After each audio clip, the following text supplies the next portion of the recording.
So yesterday we were telling you here on Straight Talk about the sophistication of hackers and how they had found a way into databases at company headquarters through the thermostat, through the soft drink machine. All of this stuff now hooked into the systems, hooked into our computers. One of the people who did research on that is Wolfgang Kendeck in the United States, and he joins me now. Wolfgang, welcome. Welcome, and great to be on your program. It's good to have you. Just before we jump into more on that and the research that you did here in Canada, we're talking about the Heartbleed bug. It has temporarily shut down the web page of the Canada Revenue Agency, which would be like the IRS in the United States. How much do you know about the Heartbleed?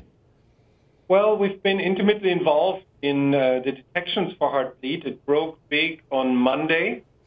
It affects lots of machines on the internet.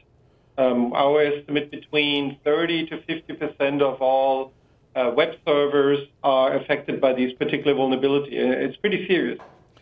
Is it something that, now that we're aware of it, will be an easy fix, or is this an enormous problem?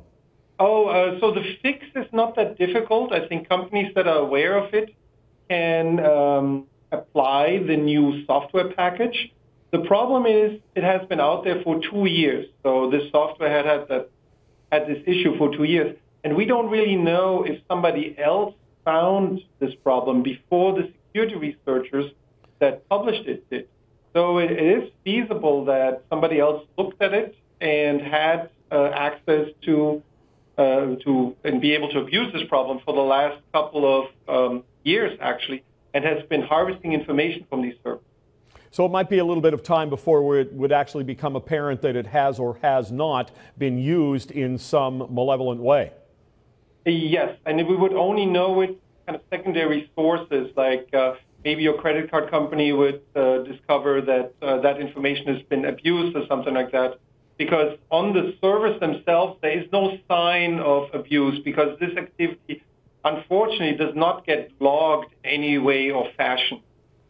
Let's talk then about the research that you did on companies being hacked through things like the thermostat and the soda machine. I mean, it almost seems like a science fiction Mission Impossible kind of thing, but I guess it does make sense that if you're going to tie your computer systems into regulating the temperature overnight and on the weekends and all of that sort of thing in your office, then there's a pathway into your computer system. Oh, you're absolutely right. As we make these devices more intelligent, we're basically putting small computers in them, and they are about as powerful as normal computers were 2-3 years ago, and unfortunately share many of the same characteristics and vulnerabilities. So they can easily serve as an access point into your internal network, and that's where the danger comes from. One of the things we were talking about as well on this is an example of a company where someone knew that a large number of people inside that company liked to order lunch from a Chinese restaurant down the street. They would go online and look at the Chinese restaurant menu, figure out what they wanted, and then either order online or go down and buy what they wanted, and that somebody had actually hacked into the restaurant menu and could from there hack back into the company. Yeah, so we've seen these type of attacks increase, where you actually attack supplier or something that you know that employees go to, in this case this restaurant. You check out their website, and Chinese restaurant maybe not totally up to date on website security, and you manage to put malware, a bug on their website, and then infect the machines of these employees through their browsing, and then gain control over their computers, and that allows you then to look through their computers for interesting information, and also use their computers as kind of beachheads into the company's network, and to look further for things that might be available on them.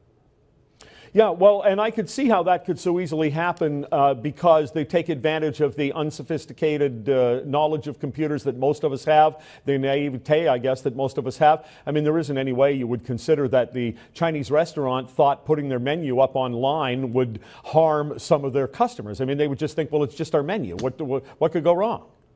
Absolutely. So it's very stealthy attack that way, because you implicitly trust them, and you also think, wow, it's so simple. where can there be an attack hidden in this simple document? So what should companies be doing? I mean, now that we know more and more about this sophistication, I mean, at some point it almost gets to where you start to become paranoid and think, I got to go around and unplug all the wires. Well, yes, I think maybe paranoid people will do that. I think overall, the productivity that we gain from these devices will outweigh any security considerations that we have.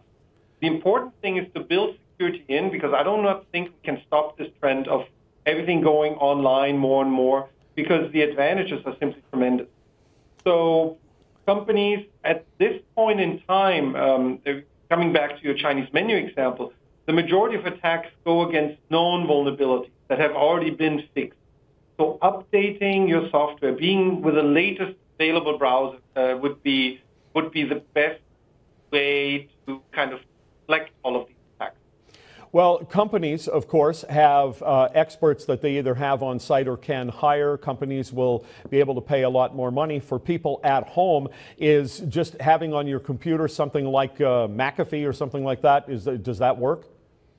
It's definitely a good idea, but they have limited effectiveness because the attackers have become so sophisticated, they might change the exploit, the attack against you on the fly as you access it. And when I access it a minute later, I already get a different attack, slightly modified so that these tools cannot pick up on what's called a signature.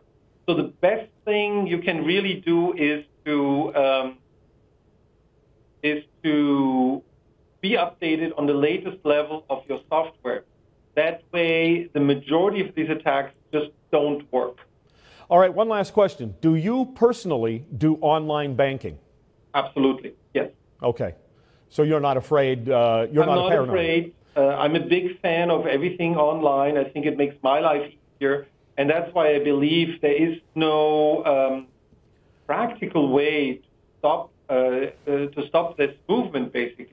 What we have to work with is that we make sure that all the suppliers build security in, and that's what we've been sinning, that's what we've not been doing in the past. I really appreciate your time and expertise. Good to talk to you. Thanks for having me.